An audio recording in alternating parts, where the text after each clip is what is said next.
अस्सलाम वालेकुम स्टूडेंट्स, आज हम नेशनल बुक फाउंडेशन का चैप्टर नंबर 3 का थर्ड एक्सरसाइज यानी कि 3.3 करने वाले हैं।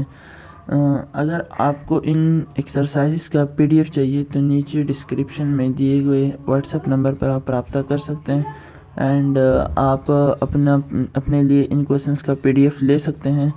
तो चलिए स्टूडेंट, एक्सरसाइज को स्टार्ट करते हैं। आज की इस एक्सरसाइज में हमने 3 से 4 चीज़ें फाइंड आउट करनी है। एक तो हमने कार्टेशियन प्रोडक्ट सीखना है कि कार्टेशियन प्रोडक्ट क्या होता है। उसके बाद अननोन वैल्यूज़ हम डिफरेंट सेट्स में जो होती है हम उसको कैसे फाइंड करते हैं।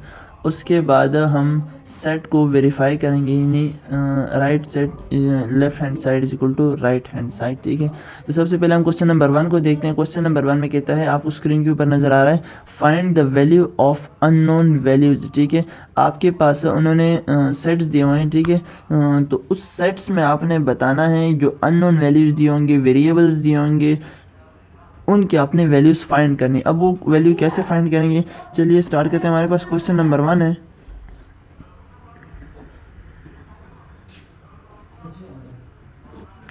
क्वेश्चन नंबर 1 में हमारे पास पहला क्वेश्चन है, a comma minus B is equal to 7 comma 1।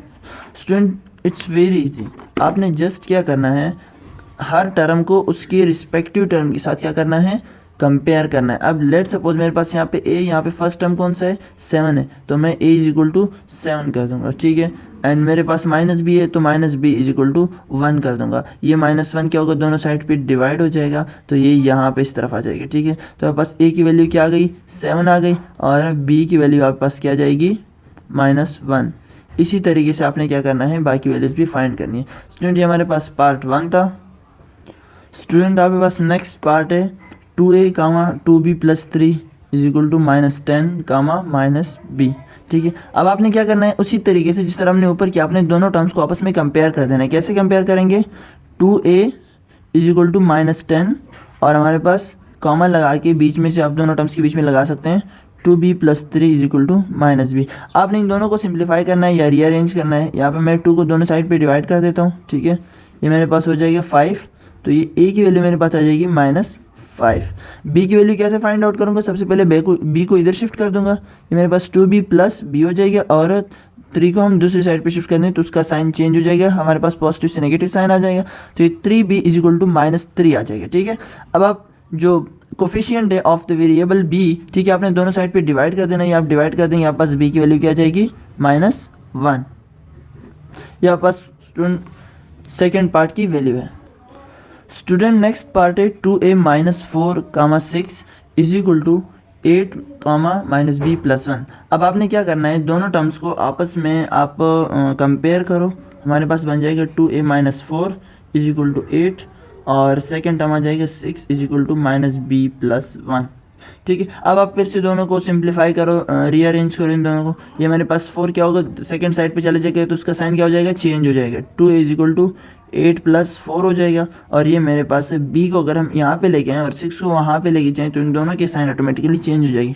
b का साइन यहाँ पे नेगेटिव है तो यहाँ पे आएगा तो क्या हो जाएगा, पॉजिटिव हो जाएगा। ठीक है, c है 6 है हमारे पास, ये उधर जाएगा तो हमारे पास क्या हो जाएगा, -6 प्लस 1 हो जाएगा। ठीक है, अब आपने इसको सिंप्लीफाई कर देना है, 8 प्लस 4 हमारे पास 12 आता है। ठीक है, कामा b इज इक्वल टू ये कितना आता है, -5 आता है।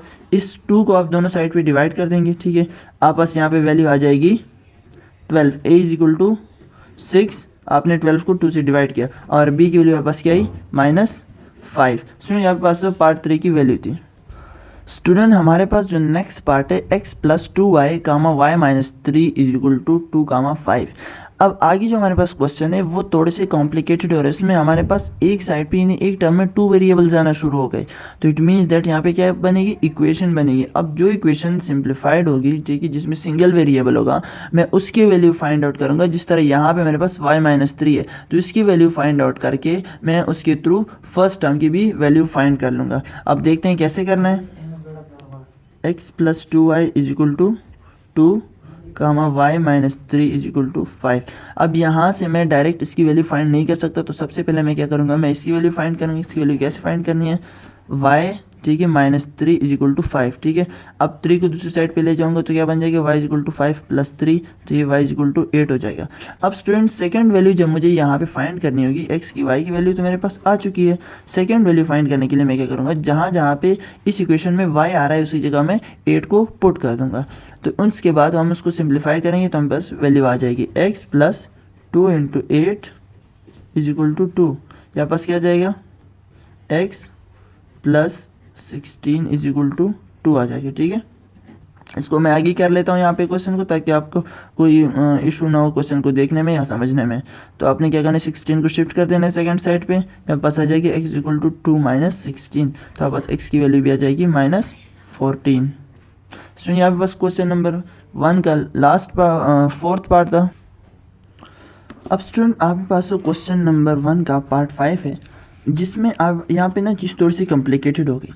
दोनों साइड पे यानी आपके पास 2 टर्म्स है, ठीक है, लेकिन दोनों ही कॉम्प्लिकेटेड है। क्यों? क्योंकि दोनों में वेरिएबल आ रहे हैं। अब ऐसी सूरत में हम क्या करेंगे, देखो ऐसी सूरत में हमारे पास 2 ही रास्ते, एक तो वो कि हम एक इक्वेशन से x को फाइंड कर ले या y को, और उसको दूसरे में पुट कर लें, ठीक है, जिसे हम एलिमिनेशन मेथड B कहते हैं, ठीक है। एंड सेकंड चीज़ मेरे पास ये है कि हम साइमल्टेनियसली इन दोनों को सॉल्व कर लें, हम दोनों को इक्वेशंस बना लें, ठीक है। तो वो मेथड तो आप समझ गए हैं कि किस तरह आप एक चीज़ को एलिमिनेट करते हैं।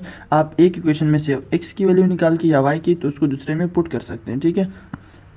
यहाँ पर हम साइमल्टेनियस मेथड को यूज़ करेंगे। सबसे पहले हम दोनों को इक्वेशन की फॉर्म में लिखेंगे। कैसे लिखेंगे, 2x - y is equal to 4। Second जो मेरे पास इक्वेशन है वो है y - 3x is equal to 2। Student सबसे पहले आपने इन दोनों को अरेंज कर देना है, और फिर मैं बताऊंगा कि अब आपने क्या करना है, ठीक है। इसको मैं अरेंज कर देता हूँ, तो ये बन जाएगा -3x + y is equal to 2। अब इस इक्वेशन को मैं इक्वेशन 1 का नाम देता हूँ, इसको इक्वेशन 2 का नाम दे देता हूँ, ठीक है।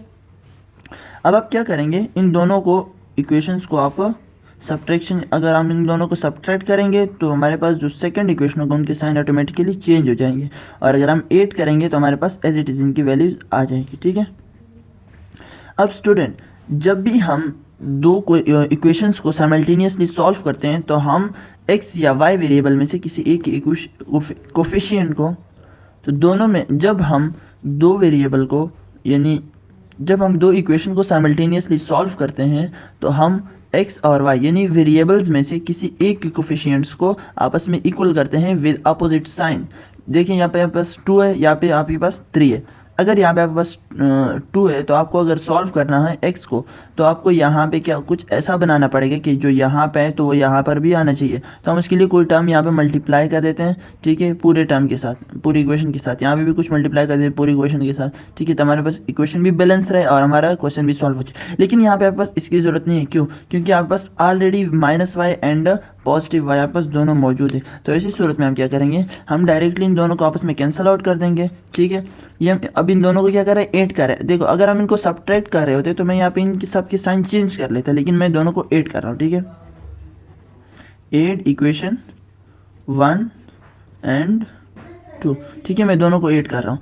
अब मेरे पास क्या आएगा, 2x - 3x, ठीक है। यहाँ पास क्या बन जाएगा, -x, और यहाँ पास एज इट इज आ जाएगी, तो 0 हो गया, इज इक्वल टू 2 + 4 + 2 आपके पास 6 बन जाएगी।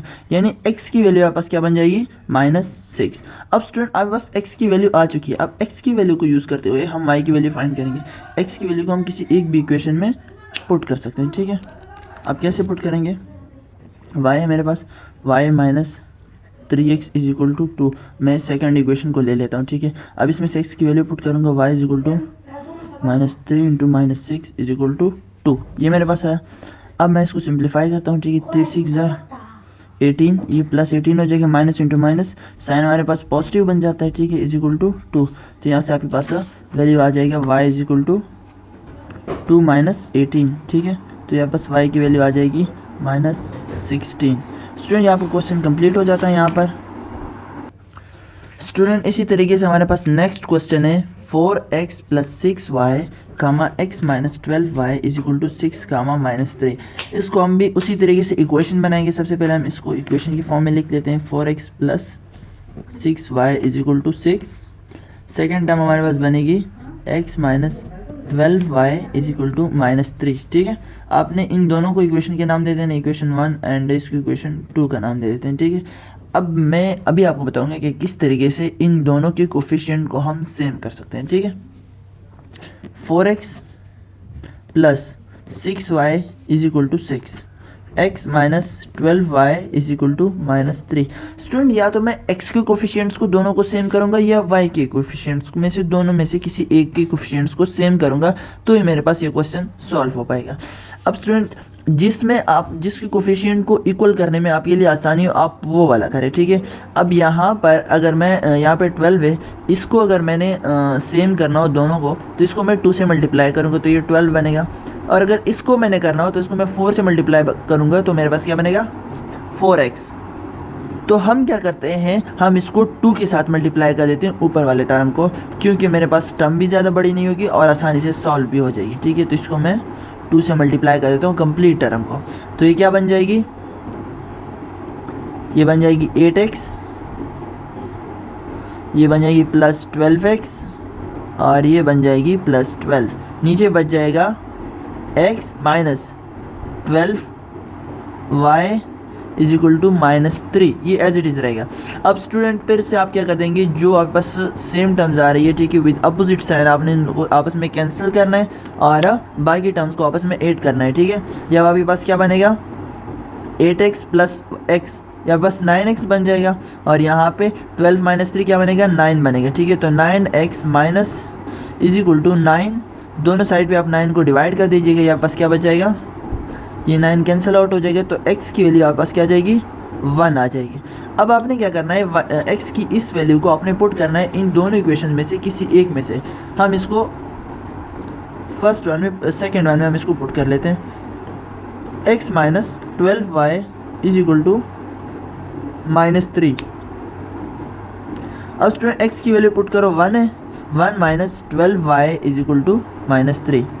1 को मैं सेकंड साइड पे शिफ्ट करता हूँ, बल्कि 1 को नहीं, मैं 12 को शिफ्ट कर देता हूँ और -3 को इधर शिफ्ट कर देता हूँ, तो ये मेरे पास 12y हो जाएगा, और इसका भी साइन मेरे पास चेंज हुई, तो ये 1 प्लस 3 हो जाएगा। सॉरी, दोनों साइड पे आपने 12 को डिवाइड कर देना है कोफिशिएंट को, यहाँ पास क्या बन जाएगा y is equal to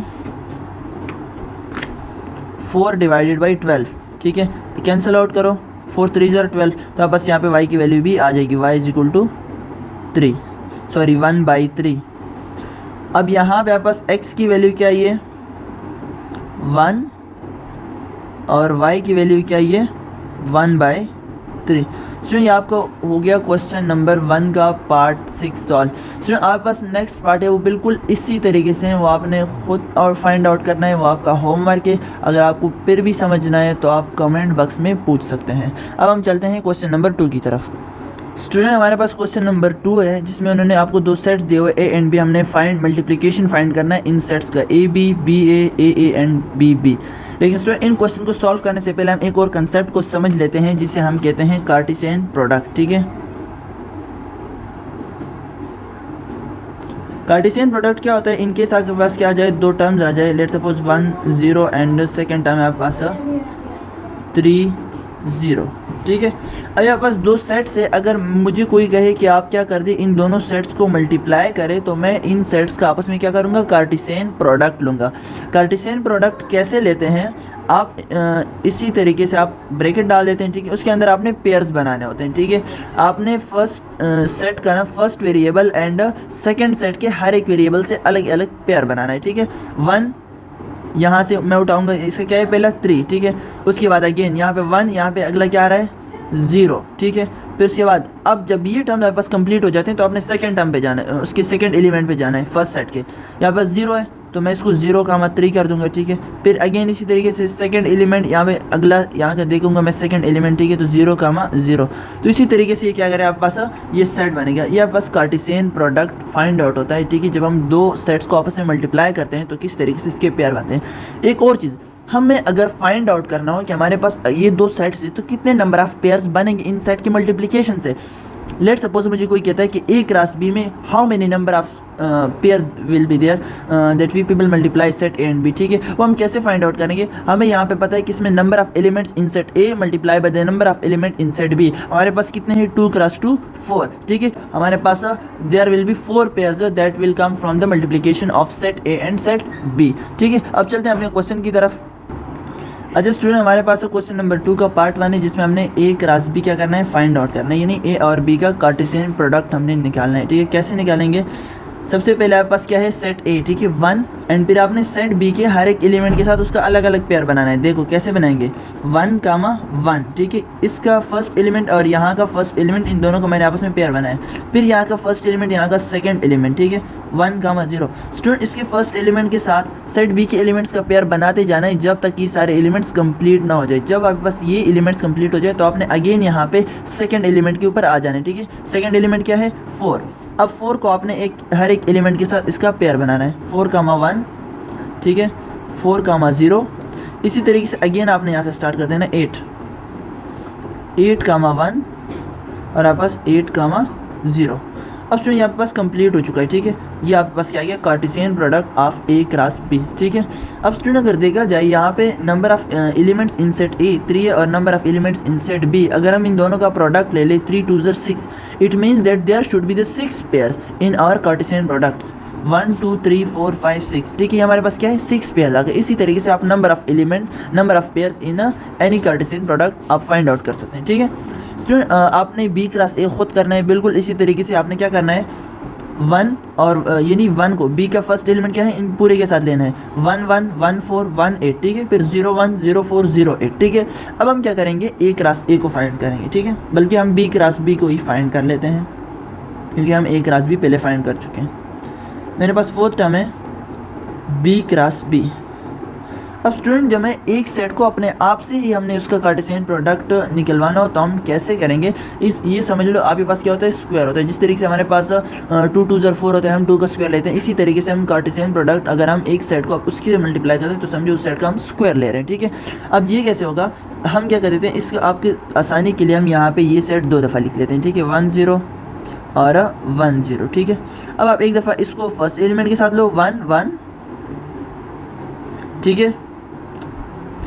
next हमारे पास क्या रहा है, 1 0। इसी के फर्स्ट एलिमेंट को हमने इसके सेकंड एलिमेंट के साथ पेयर कर लिया। अब एलिमेंट्स कंप्लीट हो गए, अब अगेन स्टार्ट करते हैं 0 1 0 0। अब अगर यहाँ पे 2 एलिमेंट्स हैं, यहाँ पे भी 2 एलिमेंट्स हैं, इन दोनों को मल्टीप्लाई करके मेरे पास 4 एलिमेंट आने चाहिए, ठीक है। तो यहाँ पे हमारे पास कितने पेयर्स आए, 1 2 3 4, ठीक है। It means that there are the 4 pairs that come from the Cartesian product of B cross B, ठीक। इसी तरीके से आपने ए क्रॉस ए का फाइंड करना है, उससे आपके पास कितने एलिमेंट्स आएंगे, उससे आपके पास 9 एलिमेंट आएंगे। क्यों, क्योंकि आपके पास ए बी सी यानी इसकी 3 टर्म्स है, 1 2 3। अब जब सेकंड एलिमेंट भी ए ही होगा 1 2 3, तो आप 3 क्रॉस 3 करेंगे तो 9 एलिमेंट्स हैं। आपने पहले 1 को देखना है, ठीक है 1 1 1 4 1 8, ठीक है।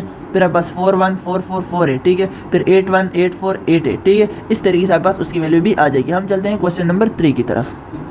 स्टूडेंट ये मैंने आपके पास ए क्रॉस ए का भी मैंने फाइंड आउट करके दे दिया, आपके पास 1 1 1 4 1 8, ठीक है। मैंने इन फर्स्ट एलिमेंट को पूरे के साथ ले लिया, फिर 4 1 4 4 4 8, ठीक है। फिर उसके बाद 8 1 8 4 8 8, ठीक है। अब यहाँ पे पास कितने एलिमेंट्स कितने नंबर ऑफ पेयर्स आ गए, 1 2 3 1 2 3 1 2 3, इट मीन्स देन 3 + 3 + 3 9, ठीक है। आपके पास 9 पेयर्स आ गए जब हम ए का स्क्वायर लेंगे, ठीक है। Number of element in set ए, उसको हम 2 टाइम मल्टीप्लाई करेंगे तो हमारे पास ए क्रॉस ए के क्या आएगा, वैल्यू नंबर ऑफ पेयर्स आएंगे, ठीक है। स्टूडेंट यहाँ पास क्वेश्चन नंबर 2 कंप्लीट हो चुका है। यहाँ पे हम क्वेश्चन नंबर 3 की तरफ चलते हैं। अगर आपको कोई भी इशू होते तो आप कमेंट बॉक्स में पूछ सकते हैं।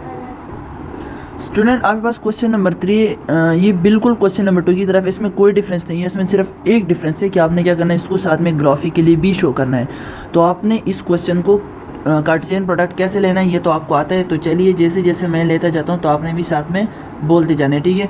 मैं ई और एफ का आपस में क्या करता हूँ, कार्टेशियन प्रोडक्ट लेता हूँ, ठीक है। 1 का मैं ले रहा हूँ एफ के साथ, ठीक है 1।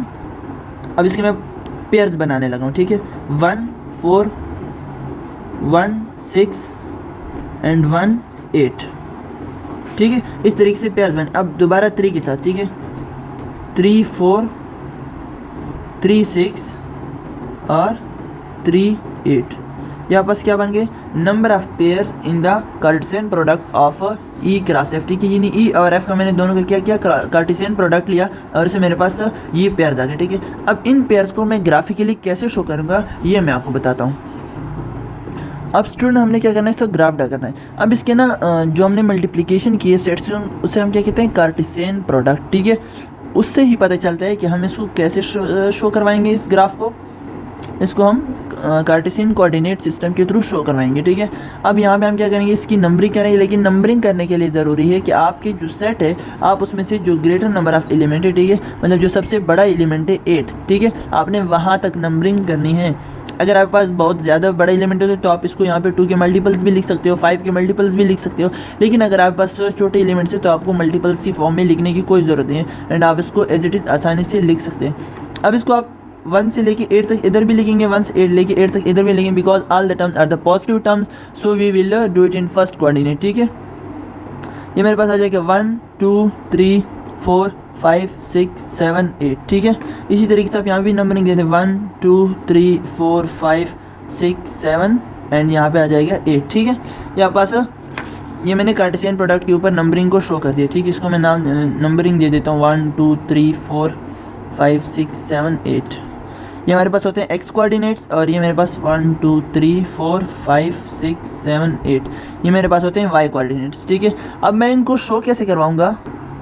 अब स्टूडेंट आपके पास जो हमने पेयर्स बनाए, उन पेयर्स की जो जनरल फॉर्म होती है वो ये होती है एक्स वाई, यानी जो पहली वैल्यू होती है किस चीज़ की होती है, एक्स की होती है, सेकंड वैल्यू किस चीज़ की होती है, वाई की। तो हमने उसी को यूज़ करते हुए इनमें से ग्राफ ड्रा करना है। कैसे ड्रा करेंगे, अब अगर फर्स्ट पेयर को देखा जाए 1, 4, इट मीन दैट एक्स की वैल्यू क्या है 1 है और वाई की वैल्यू क्या है 4 है। तो इट मीन एक्स और वाई के अगेंस्ट में जो भी टर्म यहाँ पे आता है, यहाँ पे हम क्या कर देंगे, पॉइंट आउट कर देंगे। ये हमने क्या कर दिया, फर्स्ट पेयर को शो करवा दिया। अब सेकंड पेयर को कैसे शो करवाएंगे, हमारे पास 1 है, ठीक है, एंड जो वाई की वैल्यू हमारे पास 6 है, तो 6 और 1 के जो हमारे पास आगे जो टर्म आ रही है, कॉरस्पॉन्डिंग जो जगह बन रही है, ठीक है, वहाँ पे हमने क्या कर देना, पॉइंट लगा देना है, ठीक है।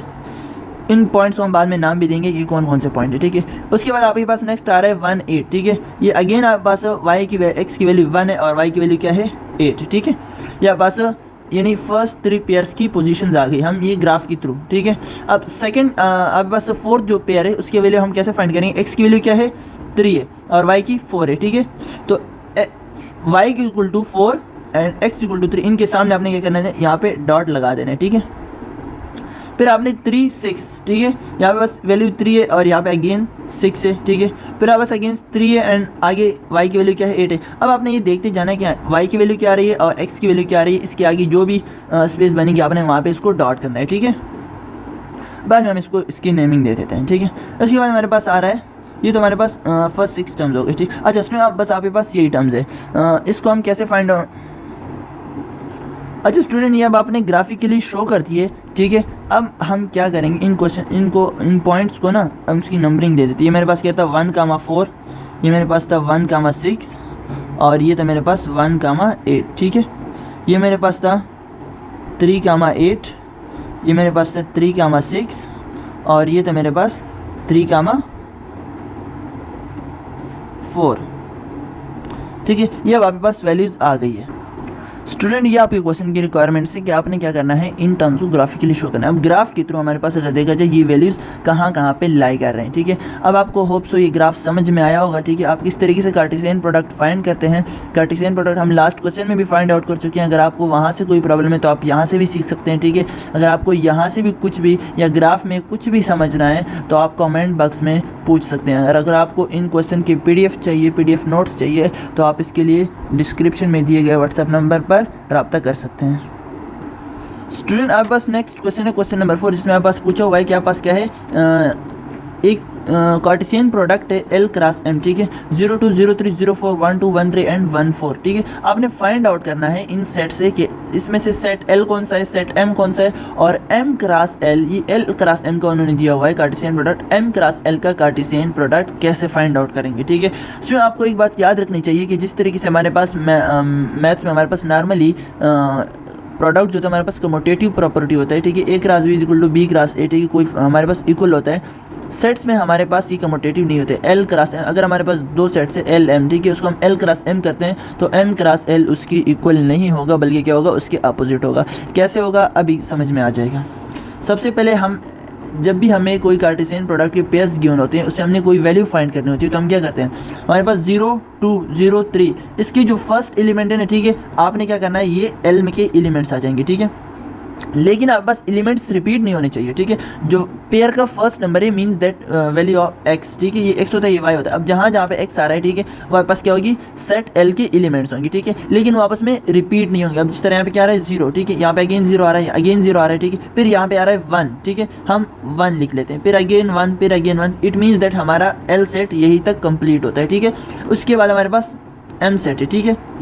अब जो सेकंड एलिमेंट है यानी इन प्लेस ऑफ वाई, ठीक है, जो second element of any pair है, ठीक है, आपके पास क्या है, सेट एम के एलिमेंट्स है, ठीक है। आपके पास क्या है, वाई, यहाँ पे क्या है 2, लेकिन कोई भी टर्म आपके पास रिपीट नहीं होनी चाहिए, ठीक है। 3, आपके पास क्या है 4, आगे फिर से 2 3 4 आ रहे हैं, ठीक है, लेकिन ये रिपीटेड एलिमेंट्स है, क्योंकि रिपीटेड एलिमेंट्स हम कंसीडर नहीं करते, तो ये हमारे पास क्या आ जाता है, set L and set M, यानी ये दो चीज़ें आपके पास फाइंड आउट हो चुकी है। अब हम M cross L find out करेंगे। एम क्रॉस एल हम कैसे फाइंड करते हैं, देखो, M cross L find out करने के लिए इट मीन्स दैट अब हम जो m के है उसकी वैल्यूज़ को हम एज अ x रखेंगे, ठीक है, और इसको y रखेंगे। तो हम सबसे पहले फर्स्ट टर्म, इसका फर्स्ट एलिमेंट, ठीक है, फिर इसका फर्स्ट एलिमेंट, इसका सेकंड एलिमेंट, इसका फर्स्ट एलिमेंट, थर्ड फोर्थ, ठीक है, इस तरह चलता है। फिर इसका अगेन से सेकंड एलिमेंट, इसका फर्स्ट, इसका सेकंड थर्ड, इस तरीके से ये कार्टेशियन प्रोडक्ट चलता है, जो हम लास्ट क्वेश्चन में करते आ रहे हैं, ठीक है। कार्टेशियन प्रोडक्ट बिल्कुल एज इट इज़ रहेगा, ठीक है। यह बस बन जाएगा 2 0 2 1, ठीक है। अब सेकंड एलिमेंट है, ये कंप्लीट हो गए, तो आप सेकंड एलिमेंट लो और इसका फर्स्ट एलिमेंट लो, ठीक है। 3 0 3 1, ठीक है, अगेन 4 0 और फिर आपके पास 4 1। अब स्टूडेंट यहाँ पास क्या है, m क्रॉस l का कार्टेशियन प्रोडक्ट है। अब अगर आप इन दोनों कार्टेशियन प्रोडक्ट्स को आपस में कंपेयर कर दो, तो इसमें आपके पास कोई भी ऐसी वैल्यू नहीं आएगी जो आपके पास क्या होगी, इक्वल होगी। यहाँ पे अगर देखा जाइए, देखो ये 0 2 तो ये 2 0 है, यहाँ पास अगर 1 यहाँ पे आ रहा था हमारे पास 1 2, यहाँ पे 2 1 है, ठीक है, मतलब सारे टर्म्स क्या आ रहे हैं, अपोजिट आ रहे हैं। तो इट मीन्स दैट यहाँ से हमारे पास प्रूफ हो जाता है कि जो हमारे पास l क्रॉस m जो होता है वो हमारे पास m क्रॉस l के इक्वल नहीं होता, ठीक है। आपने इस बात का ध्यान रखना है। यहाँ पास क्वेश्चन नंबर 4 था। अगर आपको क्वेश्चन नंबर 4 में कोई इशू है या सेट कैसे निकालते हैं, आप बताएं कि एलिमेंट इन एलिमेंट्स का, इन पेयर्स का जो फर्स्ट एलिमेंट होता है वो हमारे पास क्या होता है, एक्स होता है, लेकिन उसमें रिपीटिशन नहीं आनी चाहिए, तो हमारे पास फर्स्ट सेट बनता है, ठीक है। सेकंड जो एलिमेंट होता है वाई, हमारे पास सेकंड सेट बनता है, लेकिन उसमें भी कोई रिपीटेशन नहीं आनी चाहिए, तो बाकी जितने भी एलिमेंट्स आते हैं हमारे पास सेट 2 के एलिमेंट्स होते हैं, ठीक है। आपको होप सो ये बात समझ आ गई होगी।